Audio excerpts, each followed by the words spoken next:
Hi friends, welcome back to my channel. Interesting వీడియోల కోసం నా ఛానల్ను సబ్స్క్రైబ్ చేసుకోండి. సాధారణంగా మనం కొన్ని సినిమాలు చూస్తున్నప్పుడు ఈ పాత్రను ఈ నటుడు తప్ప ఇంకెవరు చేయలేరు అని అంటుంటాం కదా. అలాంటి మాటలు ఎక్కువగా వినిపించేది మలయాళ సూపర్ స్టార్ మమ్ముటి గారి విషయంలోనే.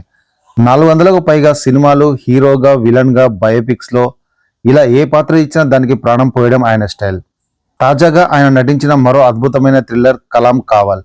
ప్రస్తుతం సోనీ లీవ్లో తెలుగులో స్ట్రీమింగ్ అవుతున్న ఈ సినిమా కేవలం ఒక క్రైమ్ డ్రామా మాత్రమే కాదు, నిజ జీవితంలో ఎంతో సంచలనం సృష్టించిన serial killer cyanide Mohan case ఆధారంగా తెరకెక్కించిన ఒక ప్యూర్ సీట్ ఎడ్జ్ థ్రిల్లర్.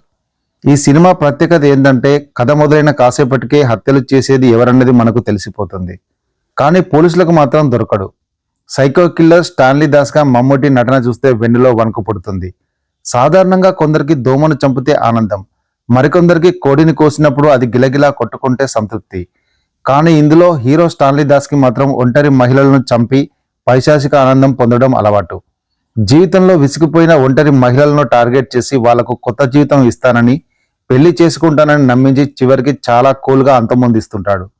పాములో విషం ఉంటుందని తెలిసినా దాన్ని చంపే వరకు కొందరు ఎలా నిద్రపోరో, మన స్టాన్లీ దాస్ కూడా తన వేట పూర్తయ్యే వరకు ఆగడు. అయితే కథలో అసలు మలుపు ఎక్కడ తిరుగుతుందంటే ఒక చిన్న ఫిర్యాదుతో ఎస్ఐ జయకృష్ణన్ ఎంట్రీ ఇస్తాడు. జైలర్ సినిమాలో వర్మగా మనందరినీ భయపెట్టిన వినాయకన్ ఇందులో పోలీస్ ఆఫీసర్గా అదరగొట్టేశాడు. పోలీసులు ఎంత వేగంగా ఆలోచిస్తారో అంతకు మించి 10 అడుగులు ముందుంటాడు మన స్టాన్లీ దాస్. అసలు కేరళ తమిళనాడు బార్డర్నే ఎందుకు ఎంచుకున్నాడు, వరుస హత్యలు చేస్తూ కూడా పోలీసులకు చిక్కకుండా ఎలా తప్పించుకున్నాడు అనేది ఈ సినిమాలో చాలా ఆసక్తికరంగా చూపించారు. మరో ముఖ్యమైన విషయం ఏంటంటే దర్శకుడు జితిన్ కే జోస్ ఈ కథను 2000 సంవత్సరంలో జరిగినట్టు సెట్ చేశారు. అంటే అప్పట్లో ఇప్పుడున్నట్టు సీసీ కెమెరాలు లేవు, మొబైల్ ట్రాకింగ్ టెక్నాలజీ లేదు. అలాంటి సమయంలో పోలీసులు ఒక సీరియల్ కిల్లర్ని పట్టుకోవడానికి పడే కష్టాలను కళ్ళకు కట్టినట్టు చూపించాడు. ఇక ఇంటర్వెల్ బ్యాంగ్లో వచ్చే ట్విస్ట్ అయితే మైండ్ బ్లోయింగ్ అని చెప్పవచ్చు. స్టాన్లీ దాస్ కేవలం హంతకుడు మాత్రమే కాదు, పోలీసుల ప్లాన్స్ అన్ని ఎప్పటికప్పుడు తెలుసుకుంటూ ఎలా తప్పించుకుంటారనేది చూస్తే షాక్ అవ్వాల్సిందే. ఫైనల్ గా ఎస్ఐ జయకృష్ణన్ ఈ కేసును ఎలా ఛేదించాడు, స్టాన్లీ దాస్ ఆట కట్టించాడా లేదా అనేది తెలియాలంటే మీరు సోనీ లీవ్ లో కలాం కావాల్ చూడాల్సిందే.